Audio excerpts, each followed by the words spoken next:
Kalau bos tengah nak cari satu SUV konti, nak kereta jangan besar sangat, nak kereta nampak sporty punya, nak kereta original, satu owner pakai sampai sekarang, dengan owner lama ada jaga punya. Penting nak harga termurah lah dekat market Malaysia dengan boleh buat full loan. Okey, ini hari Mr. nak recommend ini tahun 2012.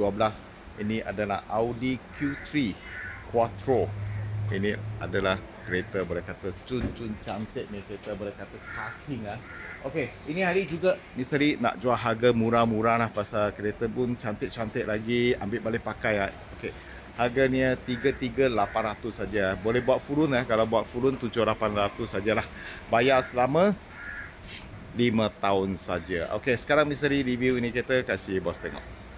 Selamat petang bos. Tadi ini hari nak recommend ini tahun 2012. Ini adalah Audi Q3 Quattro S-Line.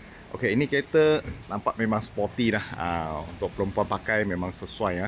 Okey, pun tak besar sangat. Parking mana-mana bandar senang saja.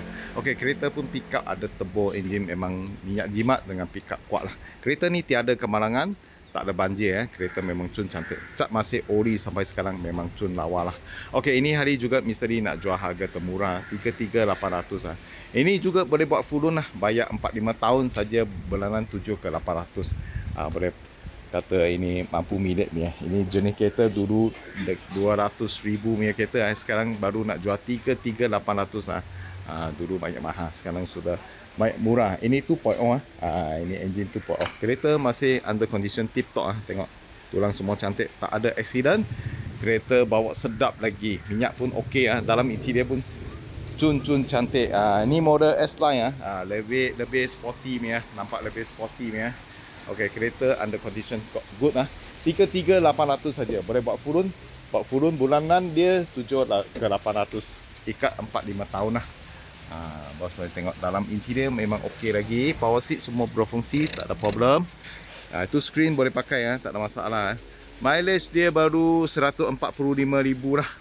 Ni original tak pernah adjust punya.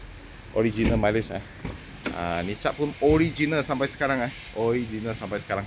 Kalau bos nak cari satu SUV tak mau besar sangat, nak kereta bawa sedap, pick up ada, kereta nampak pun sporty.